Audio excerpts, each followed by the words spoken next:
Hello everyone, welcome once again. आज हम करेंगे चैप्टर अ प्रीशियस गिफ्ट के क्वेश्चन आंसर। ओके, चलो स्टार्ट करते हैं। Our first question is what happened when child insisted to have bunch of flowers. जब बच्चे ने फूलों का गुच्छा लेने की जिद की तब क्या हुआ? Answer, when child insisted to have bunch of flowers, Raicharan went inside the water and started plucking flowers for the child। जब बच्चे ने फूल लेने की जिद की तो रायचरण पानी के अंदर गया और वहाँ बच्चे के लिए फूल तोड़ने लगा। Okay, next question, What were the three evidences to show that रायचरण's master's son has born as his son? वो कौन से तीन एविडेंस थे, सबूत थे कि रायचरण के मालिक का बेटा उसके यहाँ पैदा हुआ था? ओके, हमें ये एविडेंस डिस्कस करनी है। तो आंसर है, first of all, after the young master's death the child was born. Secondly, his wife had grown old and there was no hope of a child being born. And thirdly, the way this child used to talk and behave were same to the young master. सबसे पहले तो जो उसका young master की death हुई उसके बाद इस बच्चे का जन्म हुआ। दूसरा एविडेंस था कि उसकी वाइफ इतनी बूढ़ी हो चुकी थी कि अब उनको बच्चे के जन्म की कोई आशा नहीं थी।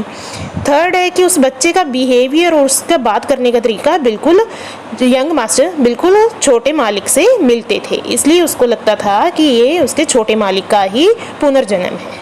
Okay, third question, What did Raicharan do for Phalan's education?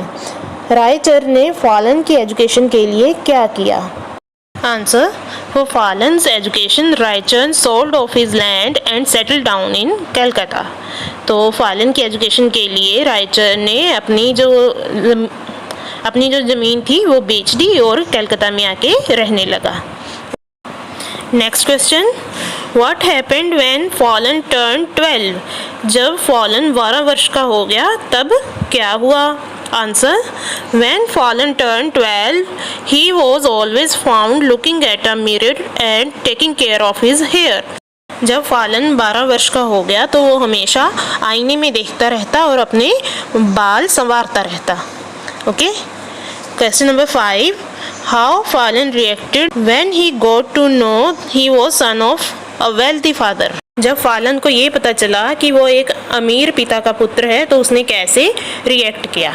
Answer, when Phailna got to know that he was son of a wealthy father he got angry with Raicharan for what he had done that he had been kept in discomfort for such a long time. Phailna को पता चला कि वो एक अमीर पिता का पुत्र है तो वो रायचरण से गुस्सा हो गया क्योंकि उसको लगा कि रायचरण ने उसको इतने समय तक इतनी मुश्किलों में रखा।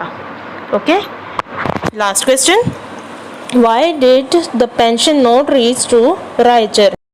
पेंशन रायचरण तक क्यों नहीं पहुंची? Answer, because there was no one living in the village by that name. क्योंकि उस समय गांव में उस नाम का कोई इंसान नहीं रहता था। ओके, इसलिए पेंशन उस तक नहीं पहुंच पाई। तो ये थे आपके क्वेश्चन आंसर। आई होप आपको ये समझ आ चुके होंगे। अगर फिर भी कोई क्वेरी है तो आप कमेंट सेक्शन में मुझसे पूछ सकते हैं। So thank you very much for listening.